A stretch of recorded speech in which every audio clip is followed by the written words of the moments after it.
to be holding this meeting after so many years of working on this issue. We're not going to say very much tonight. Basically, we have a number of important guests here with us, and we're going to ask them to address what's happened in the last couple of years or so, and to talk about the plan that I think everyone has, and the memo that's made to what's in the plan. So without further ado, I'm going to introduce our amazing Assemblyman Micah Kellner, who has been an incredible supporter of the Tenants Association and tenants for so many years, and I can tell you unequivocally, there are so many times when this would have died, and if Micah hadn't gotten involved, things would have disappeared. So it's really a great pleasure to introduce Micah to speak to us. Thank you guys, thank you Graham, I really appreciate it. For a long time I thought this day was never going to come. I know that you all have been waiting a long time for this, and while I don't live in the building, I've been living with this each and every day, so I feel like I have a bit of an ownership stake as well. And so I just, I know that you guys all received a document rather recently outlining an affordability plan. I know that there was a piece in the Main Street Wire a few weeks ago. I know there's also a lot of rumors out there, and tonight we're here to dispel some of those rumors and answer questions and discuss an affordability plan. This is something myself, the state, your Tenants Association, REOC have worked long and hard on to make sure that you all have the opportunity to remain in your homes, whether as a renter or as an owner, but in an affordable way. The fact is, Mitchell Lama is coming to an end. The question is, how is it going to come to an end? And what we've tried to craft here is the next step in Mitchell Lama. The ability to be affordable for many, many years to come for the people who made Island House, who made this island great, to remain here and not be priced out of their homes as the island continues to change. What will not be discussed here is an offering plan. Due to the rules of the state and the Martin Act, we cannot discuss an offering plan, so I just want to be clear about that from the get-go. So if your question is, what will it cost to buy my apartment?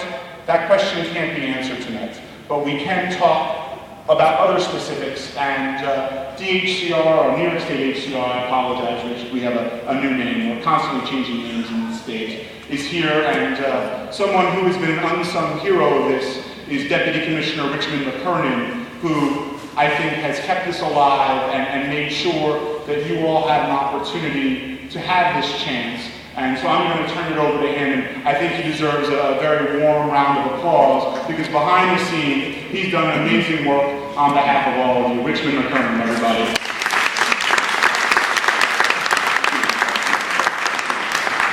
So I know that you all received a copy of the affordability plan and a summary of the plan, and from my doing this for a very long period of time, I think the best way to get information to you is to have you ask questions about what is clear in the plan, or what you think needs to be explained further in the plan. But before we do that, assuming no one has any objection to questions and answers, there's just a couple of things I want to say. So 0 are the number of Mitchell Lama buildings that we have saved from going to market through a homeownership conversion. So if we pull this off, this will be unprecedented. It has never occurred in any of our other buildings. We've done preservation in other buildings. Rental buildings that have federal subsidies, you get enhanced vouchers, there's other ways to do it, but we've never done it, saved the building from going to market by having a home ownership conversion. The second thing I want to say is that, and I think the last time I was here was probably 2 years ago when we talked about the outline of this plan. The reason this plan is taking so long is because there's been a lot of negotiation and a lot of compromise. And when you have compromise, you're not happy or thrilled with everything that's in the plan. I'm not happy with everything that's in the plan. I'm sure the owner's not happy with everything that's in the plan. But that's what happens when you have compromise. And so I ask you, when you read the plan and you come across a provision that you're not entirely thrilled with, just think about that the 800-pound gorilla in the room, what we all knew was looming out there, was this building leaving Mitchell Lama in going market rate. So there's been a lot of pressure, a lot at stake really, which is your homes, to get this deal done. I'm very proud of the plan. I think it's a good plan. Is it a plan that everyone's going to love every provision of? The answer is no. And again, when you come across one of those provisions in the plan, just think about the fact that if we don't pull this off, the option is market rate housing, something none of us want. So I think the best way to proceed is with questions and answers, or if someone can just direct us to a certain part of the plan they want explained, I'll do my best to do so. And what we'll do is, if people just put up their hands and identify themselves, we only have one microphone on that call. Perfect. Frank will stand out front and then to bring it back. So I see Gabby. I'll get it.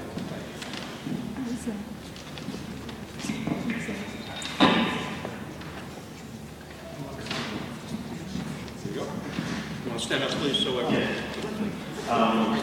My name is Gabby Villas. I've been in Island House since 1984. Since 1984, I have been freezing my back off every winter in my apartment because the outside walls are paper thick. Let me start first of all with congratulating everyone on a fabulous proposal. We're not there yet. The closing apparently will happen in September of next year.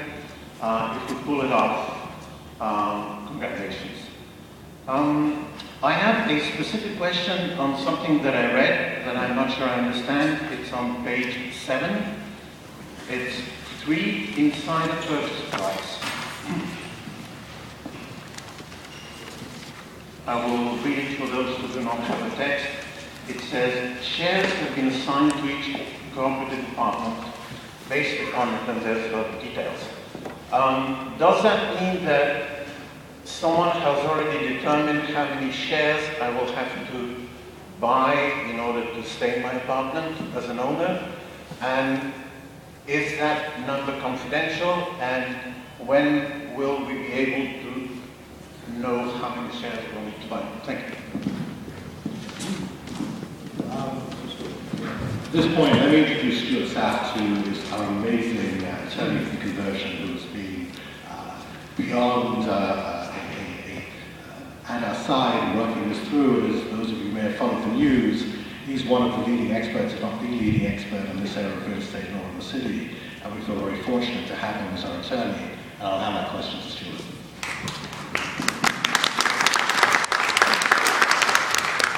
Thank you.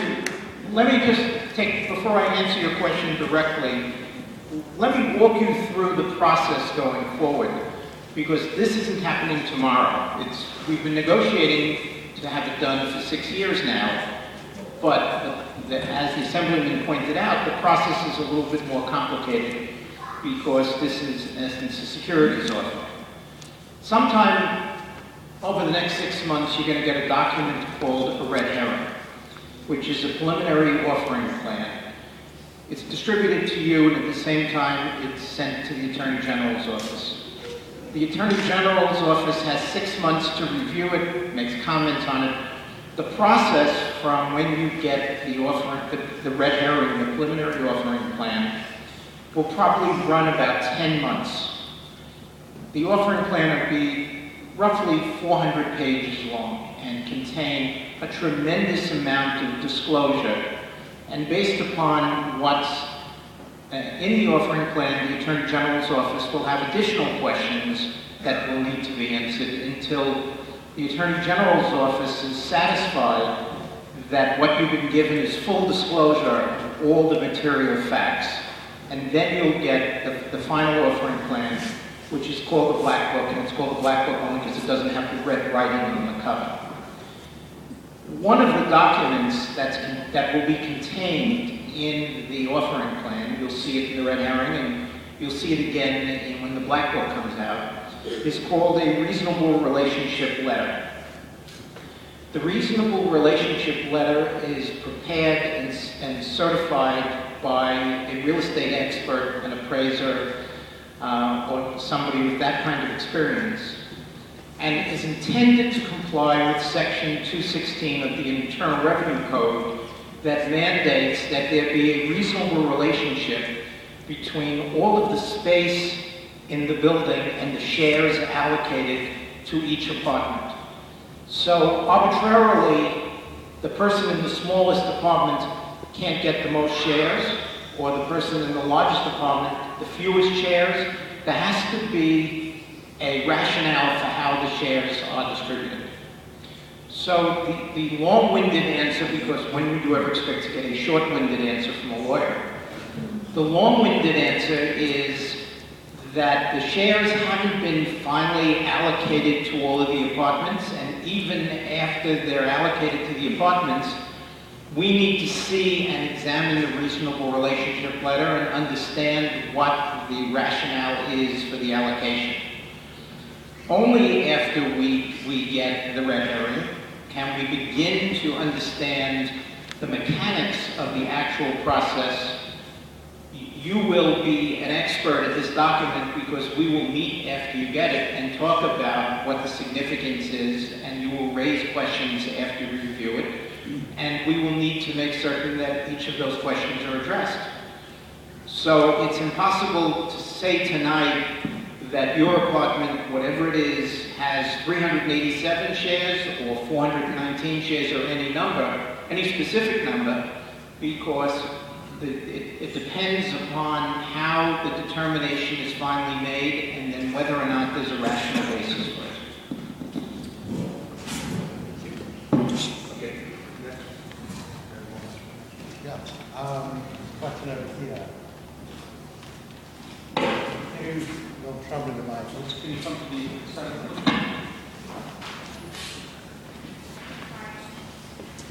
Thank you all for your work. On page 15, it talks about the resale of the units. And I was wondering if it would be difficult to get a mortgage due to the restrictions on selling them.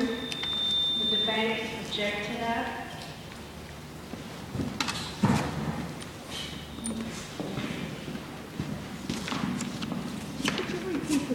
The question is that there are, part of the plan that makes it affordable is that there are limitations on resale.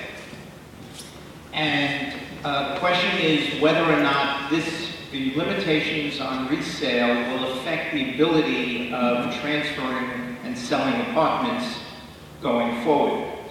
And the answer to the question is that we will be vetting the entire proposal in front of a group of lenders. And when we reach that point in time, the lenders will be invited to Roosevelt Island to provide information on their various products.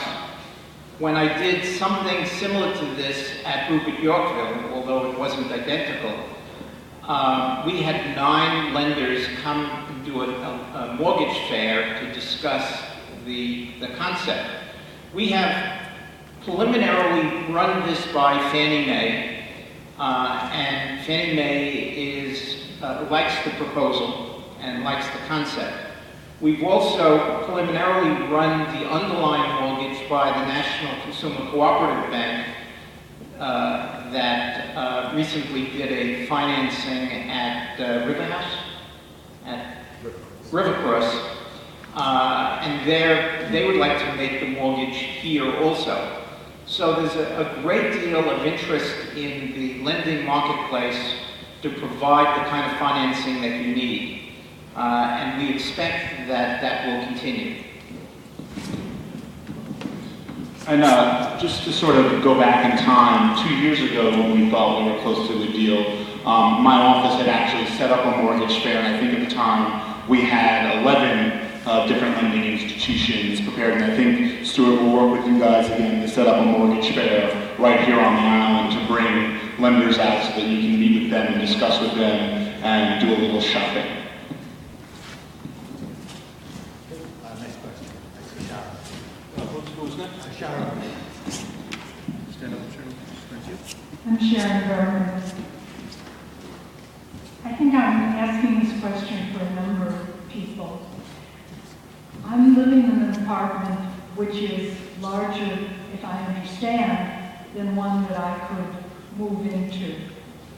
Okay? There are quite a few women and some men who, because of circumstances, houses are 3, even 4-bedroom apartments. If I want to, will I be able to buy an apartment that size? Not just me, I mean all of us. It's a general question. So if I understand the question, you are now a single person living in a multi-bedroom, say 3-bedroom apartment.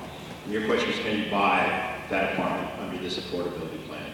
Yes. And the answer is yes. Anyone who is a bona fide Mitchell Lama tenant in their apartment can purchase the apartment that they presently live in.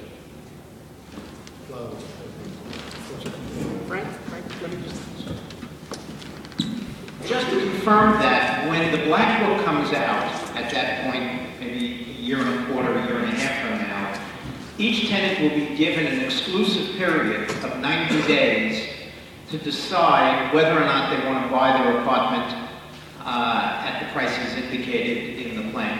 No one else can bid for your apartment or can buy your apartment during that 90-day exclusive period. That's mandated by law.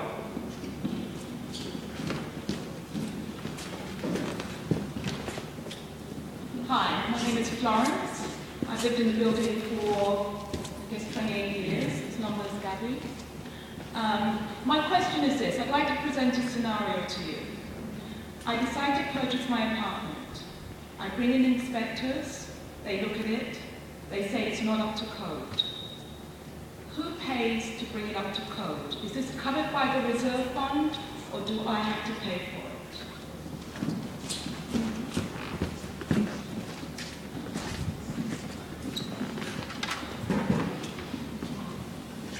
There is a substantial amount of work to the property that the landlord is required to make under this plan. We will be getting, as part of the plan, a very, very detailed engineer and architect's report that also is mandated by the Attorney General's office. Every one of you will see this report, and I would be surprised if it didn't run 75 pages, reviewing every aspect of the building. Much of the work will be funded by the landlord. I can't tell you that there isn't some violation of some particular code that will or won't be taken care of in that respect. Because we haven't seen the final report as yet. Work has been ongoing throughout this entire process. But if there are any violations of various codes, arrangements have to be made as part of the negotiation to have them taken care of. If there are violations in your individual apartment, it really depends upon the nature of those violations. And I would strongly urge you, prior to the plan coming out, or prior to the time that we reach that point in time, for you to complain to the landlord about the condition of your apartment and have the repairs made. I have done that over many years and nothing has ever been done. That's why I'm asking the question. I think this is Richard's point. You give me your information about your apartment and what the condition is. What is the condition, just offhand? I'm right next to the laundry room. There is no insulation between my apartment and the laundry room. And I know I'm going to be affected in my hallway. Other people have told me that they feel rumblings in their apartment and the machines go on. So there is no insulation. It's been indicated to me that it's not up to code, and I've never been able to get the building to do anything about it. Okay, so afterwards you're going to give me your name and your apartment number, and I will follow up with the agent again. Okay.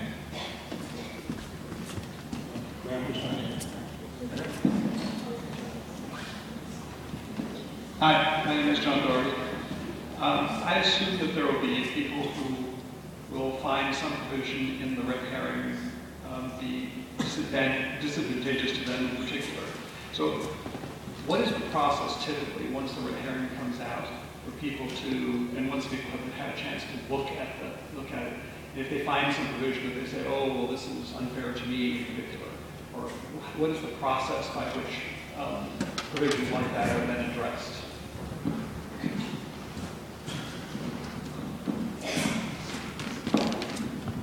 The system has been designed to protect tenants.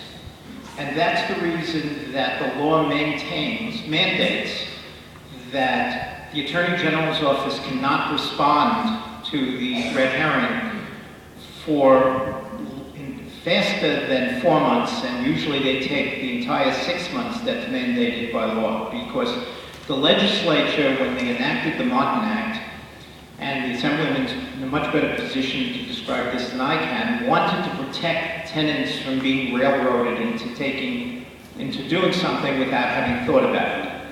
The Attorney General's office wants you to send them your comments about your objections to the plan. We will be submitting our own list of objections when we finally see it, but the cover of the plan tells you where to send your comments or complaints to. The purpose of the offering plan is most importantly to provide full disclosure of every material fact. So if you raise an issue with regard to the plan, the AG will mandate that the sponsor provide additional disclosure in order to answer your question.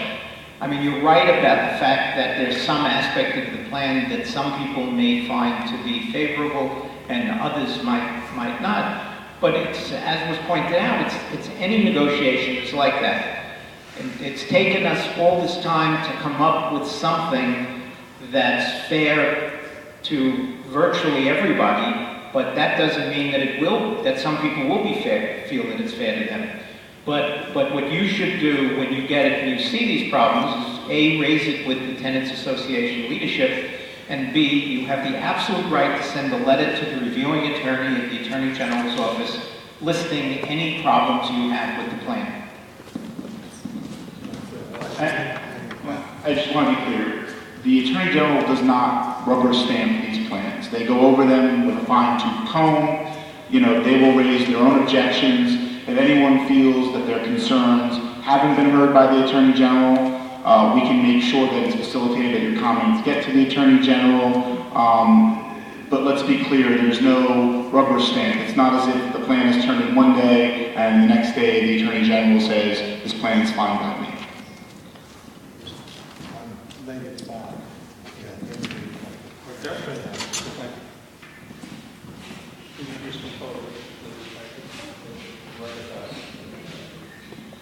I read part of the plan, and I'm wondering, I haven't really decided yet whether I'm going to purchase or rent. For those who decide to rent, what is the protection for the rent not going up a lot? Because from what I can read, it seemed like every 5 years the rent goes to market rate, but I probably didn't read it correctly. I kind of figured that. But could you explain that just a bit? Thank you.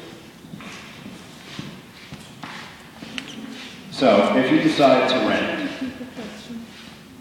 the question is, if you decide to rent, what happens to your rent each and every year? There's a section of the plan which talks about going to market in a 5-year period, but that's at the end of the plan, that's in year 30, or year 31 through 35.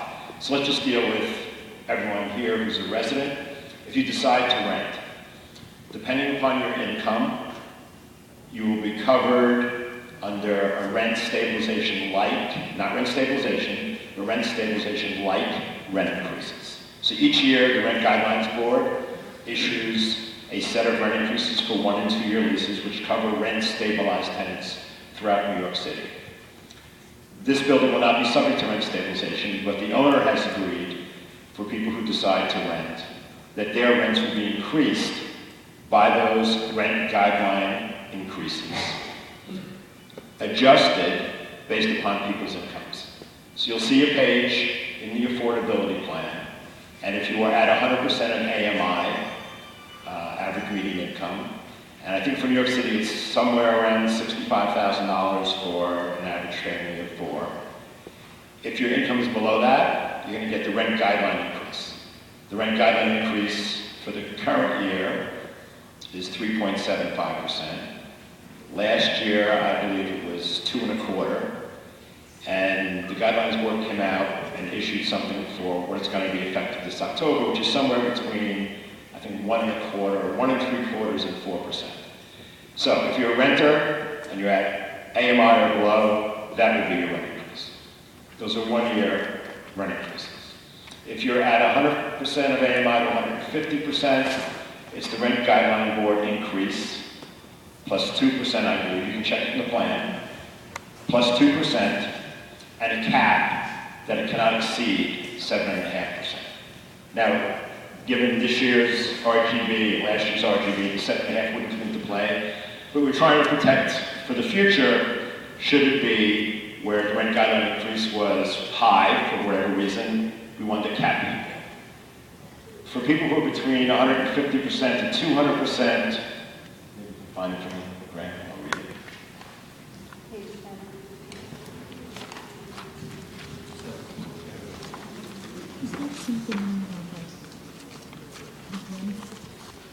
So for tenants with income between 150% and 200% of AMI, you get the RGB increase plus 2% and no cap. So it's the same as for people between 100 and 150, although there's a cap for those.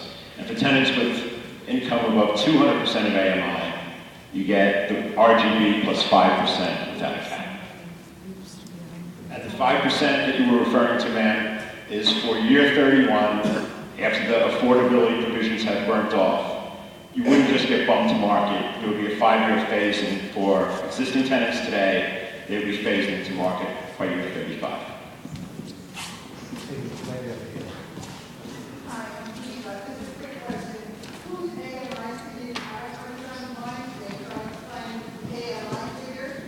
It's a HUD number. The question is where you find the AMI figures.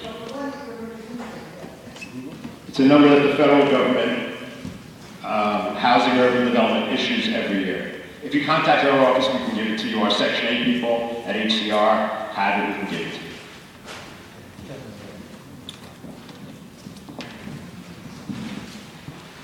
My name is Ibrahim Diallo and my family, and I have been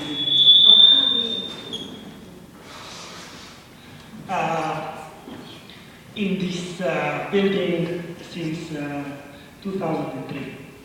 My question is, at the moment of deciding to either rent or buy, can a family request to upgrade to a larger apartment or downgrade to a smaller apartment, provided that such apartments are available?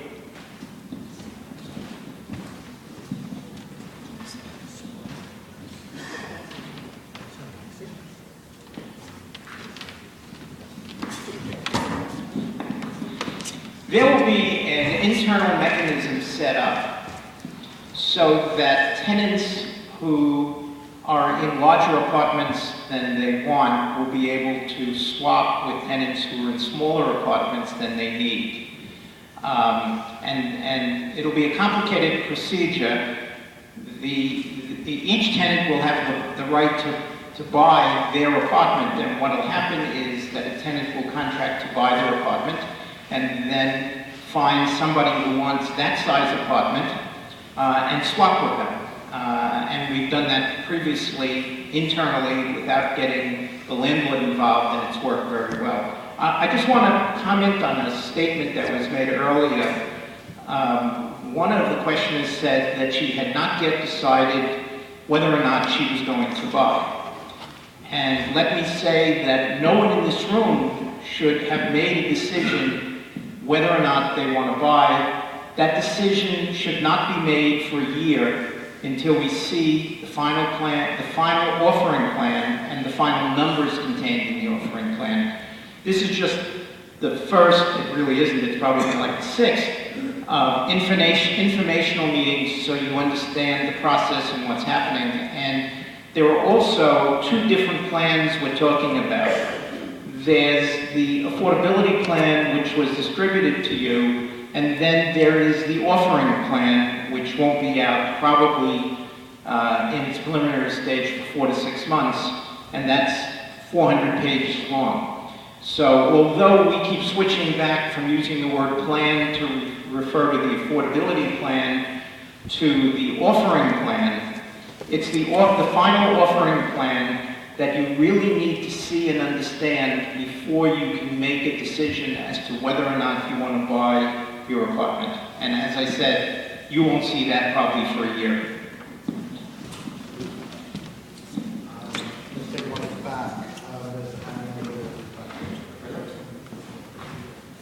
there. Where? Yeah, that over there.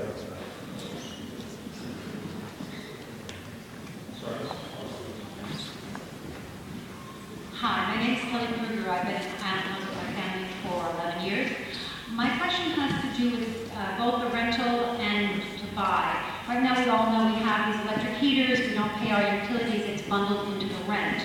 And if I'm paying just regular utilities before we moved here, it seems to me it's going to be a very large expense. And I wanted to know, I know these numbers aren't solid, but within these numbers, is that including those utilities, or is it completely separate? Or I know they're going to supposedly replace the heaters, but it's still going to be expensive electric heat for renting or for buying.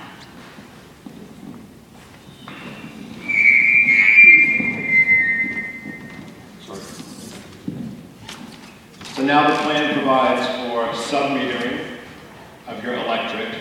There would be a corresponding reduction in the rent, and then you would pay your electric costs directly.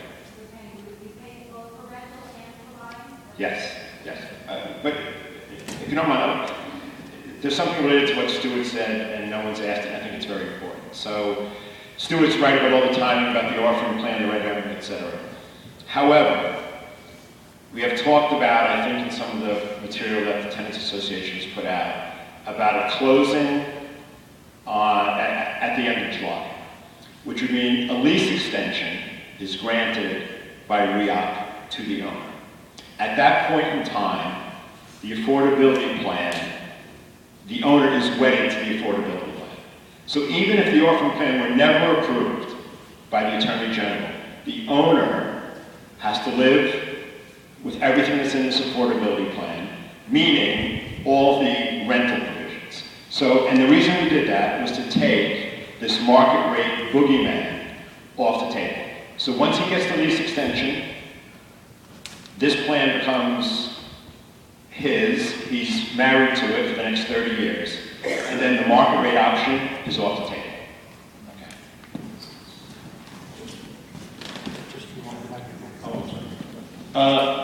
For many of you who know that there's been a big fight about sub-metering across the way in Eastwood. Let's discuss the difference here between here and Eastwood.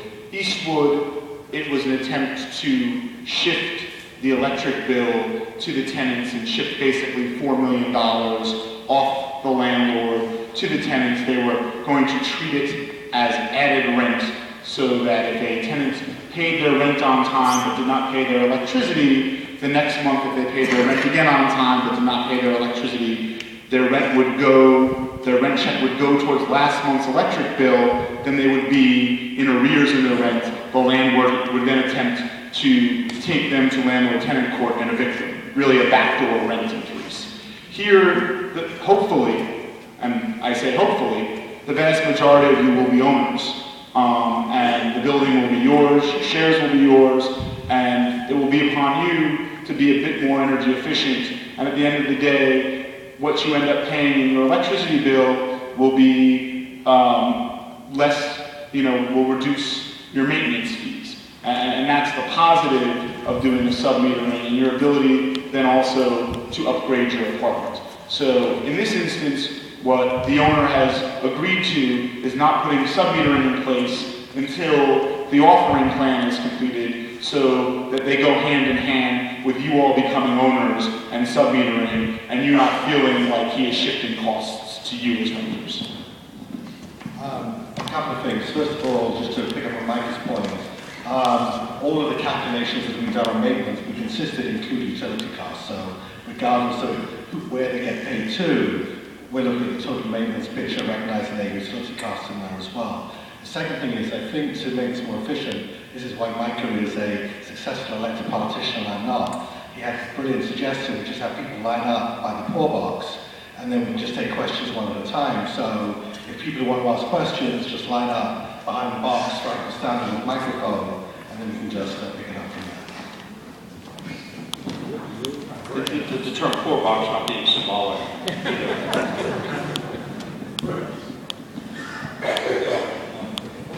Let's just show.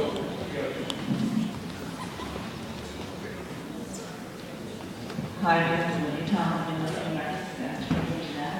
And I have actually two questions. The first question is, how can I talk about that? No, that's not the first question. The first question is there any, I know that you said that AMI was the federal rate. Here in New York City, even in our building, $65,000 for 4 people in a 3 or 2-bedroom apartment doesn't even qualify us for moving into this building as it is.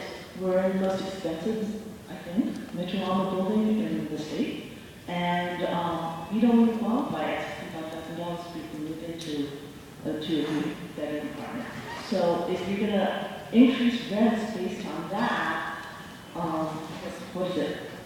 AMI 150%, those increases are getting pretty exorbitant. So is there any way to rate the AMI based on our general location, like AMI of the Upper East Side or AMI of maybe on Roosevelt Island? Because that would be more feasible because it's an AMI average median income or area median income. Is it? Area median income. So area median, if it's federal for the entire country, is what area. Okay. So how big is that area?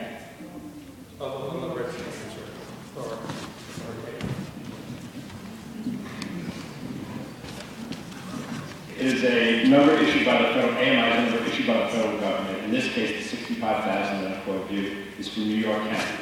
So it's not a number that we invented. But I will tell you, and you're right, this is the Island House in Westview and River Cross are the highest income populated Mitchell Lamas in the state. Yes, they have the highest rents and maintenance in the state. Yes, there's reasons for that. When they were built, lack of federal subsidy, et cetera. So I will tell you that when we first engaged Mr. Hirschhorn, had to be 4 years ago, most of the negotiation about the affordability plan on the purchase side was left to the Tenants Association. Okay, and we sort of refereed that. But where we did step in right off the bat was on the rent increase side for people who decided not to purchase. This is a compromise. What the owner came in with first was much more severe in our estimation, and so we negotiated with him to get these numbers down. We've done income profiles. We know the kind of income of the people who live in Island House, and so I think most people are going to fall into the category of 100% to 150%. The median income the last time we did the analysis was about 75 to 77,000.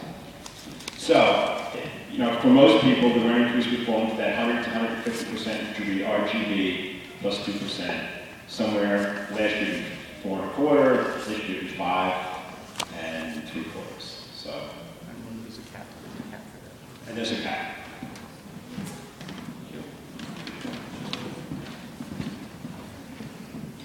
And the second question is the utilities for the electric.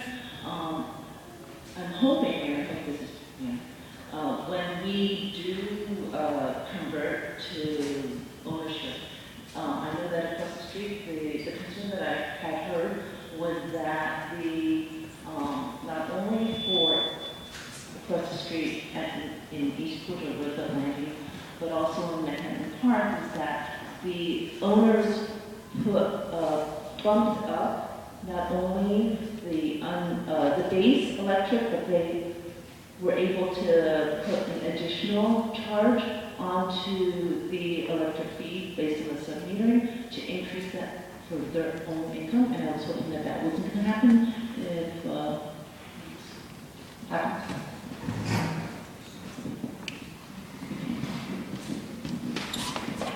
When you get elected to office, you become expert in things you never thought you'd become expert in. And one of those things for me is sub-metering. Now I go around giving speeches around the state about sub-metering. So Lydia, let me try to answer your question. So how sub-metering works is the building will buy electricity.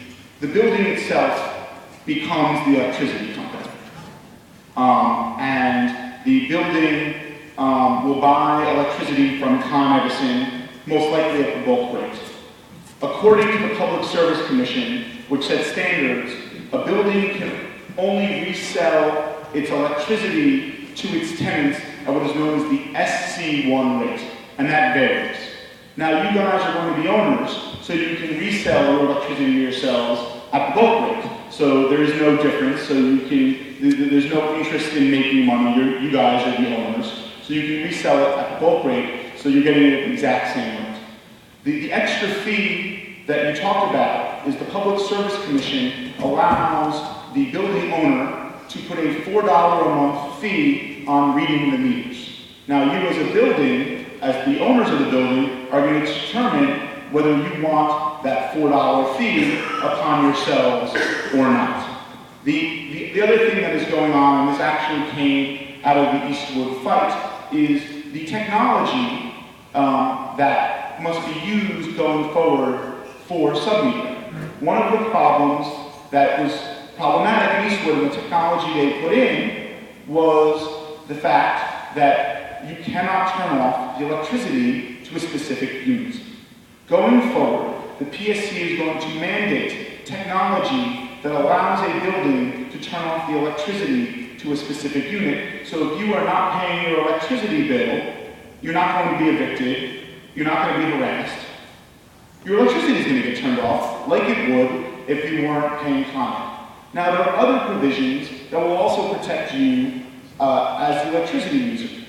You have certain rights and under the Energy Fair Practices Act, wherein you can't just have your electricity turned off. You have a right to go and negotiate out and come up with a plan between you and the owners of the building to pay off your electricity over time. Also, there is the issue regarding the subsidy, and Rich talked about that. One of the big issues that we had in Eastwood was they were using a citywide number to determine the subsidy, not a subsidy based on what the actual costs of electricity in the building were, particularly since it was an electrically heated building. And so we got what the PSC agreed to was the subsidy was going to be based on the actual cost of electricity in that type of apartment.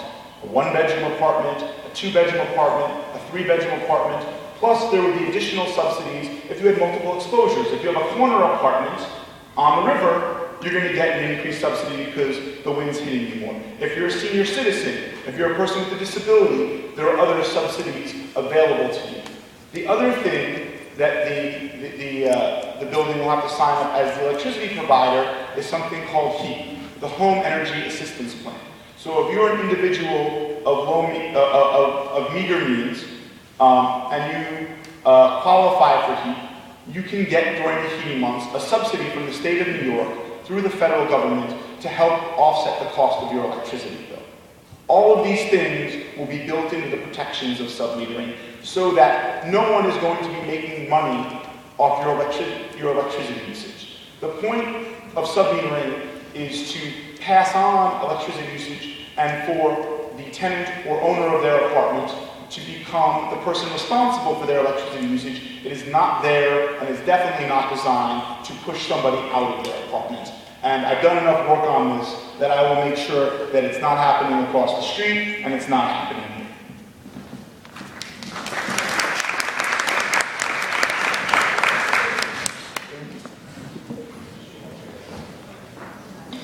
Hi, my name is Lorraine Altman, and I have two questions. I have been on a list for about at least 8 years to have my kitchen renovated. And every time I go to the management office, they tell me the landlord is not renovating any kitchens. So this has been going on and on. So now we're here in town, we're going to be converted.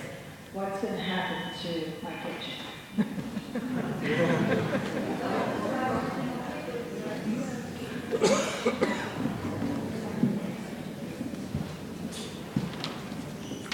So when you talk about a kitchen renovation, you're talking about exactly what? New countertops?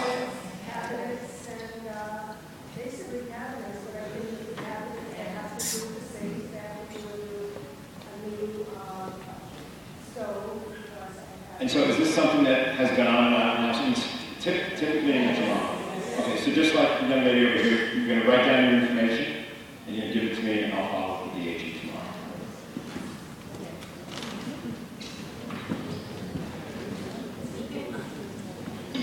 And I want to ask you to forgive me because I did not read the report, and maybe it's in there, but with all this talk about are now paying for our electricity, are they going to be doing something about the windows? Yes?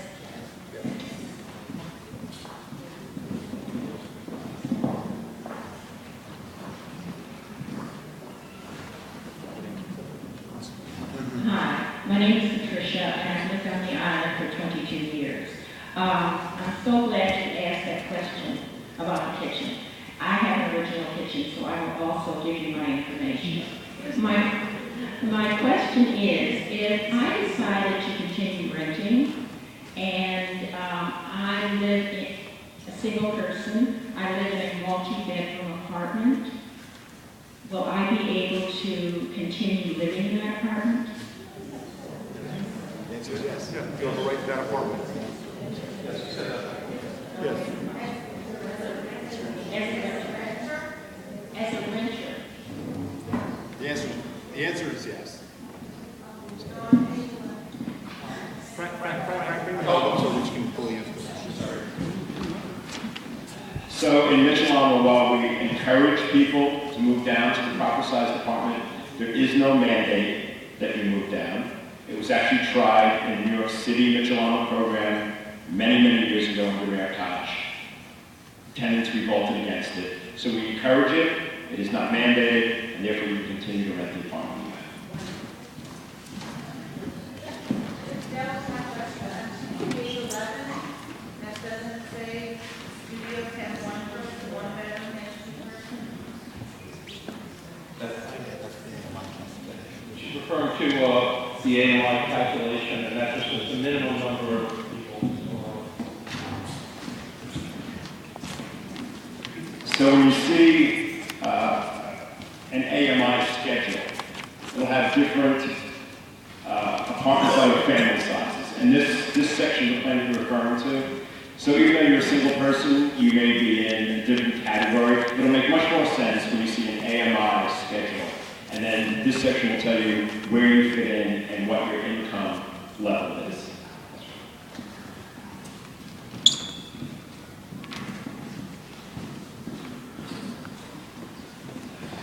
All right. In order to make a decision, we have to understand what this means as an investment. And so my question is about the flip tax. I certainly understand that the reason for the flip tax is that it's entirely about the affordability. On page 17, section 11.1, it says basically, and I read it, it says that if after 8 years will decline from 50% to 30%, but then will stay there, I guess, until the end of the 30-year period. Is that correct? And is that typical of? It seems to defy the meaning of flip. I'm looking forward to when I'm 70 years old and looking to sell my apartment as I would any other investment, any other house that I buy, looking to sell it and wanting to maximize the profits, but to a nice country retirement home instead of part of a box. So also a question related to that is, in addition to the flip tax and there's also fees to be paid to REAP, are there